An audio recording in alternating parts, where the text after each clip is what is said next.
Hey guys, this is PK for AtomicZebra.com, and today let's talk about misdirection. Okay, so what is good misdirection and what is bad or weak misdirection? Now, this discussion about misdirection can be hours and hours of discussions and ideas, but well, let's just start with the small stuff. So here's what I think is the best type of misdirection. I think it should be misdirection where it looks like it's done under the guise of doing something else.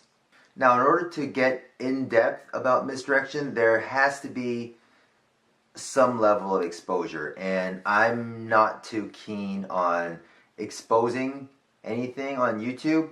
Although the late Tommy Wonder, that's Tommy Wonder. Although the late Tommy, it says 2PK, best wishes. Yeah, it's Tommy Wonder. I actually met the guy. Yeah. So, anyways, although the late Tommy Wonder did say that exposure on the internet helps magicians strive for innovation, it's still, I don't think the whole idea of exposing magic for the general public to get ad revenue would be, good. So that's why I don't have any ads, and that's why I don't expose.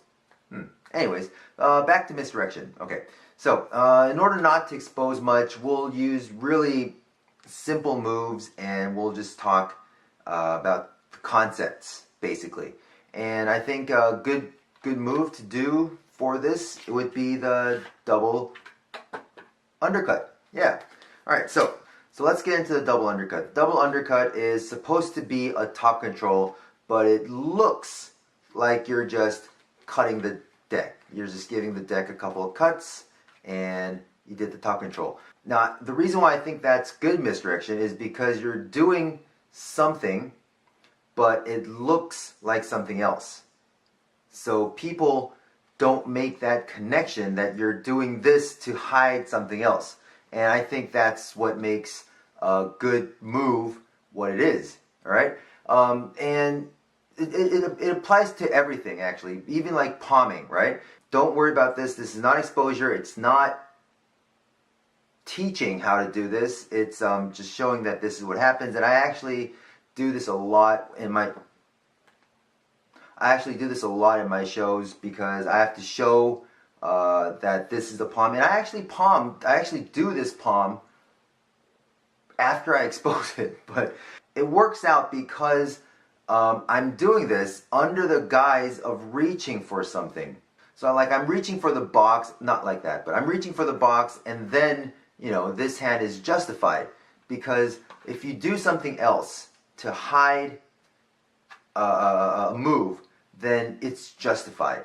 And that's, I think, really important.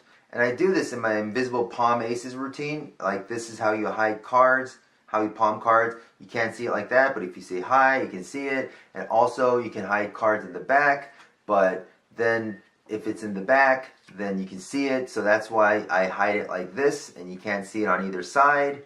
And that's why I do this. All right. So yeah. Anyways, don't palming, like I showing you that I can palm. Anyways, it's done under the guise of something else.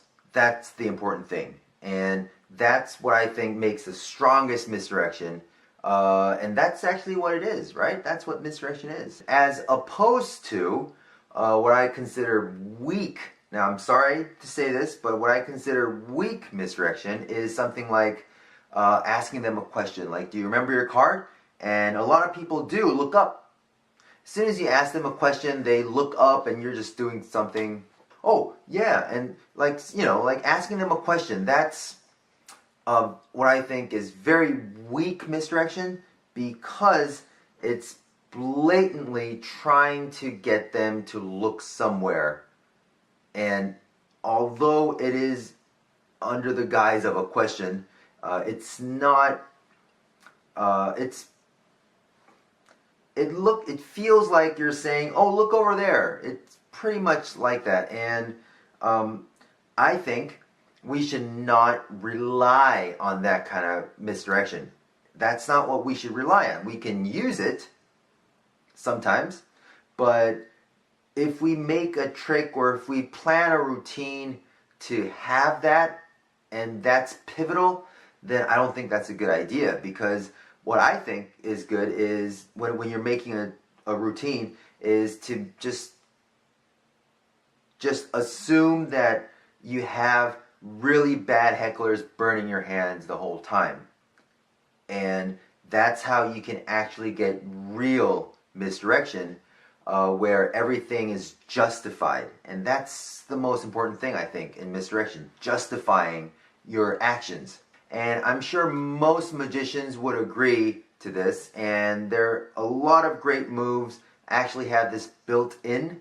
But I'd like to hear some of your ideas on how you can do some unconventional things to justify the move. Like even with the palm, you can cross your arms. That looks great, and like or that's not too good. But yeah, crossing your arms sometimes works out, and those kind of things. Like I'd like to discuss this. If you have any comments, leave them below. If you have any questions, requests, whatever, just leave them below. You know how YouTube works. You know how all the internet works. Just type stuff and it'll work.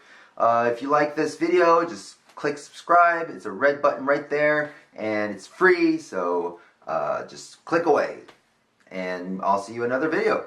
Alright? Take care.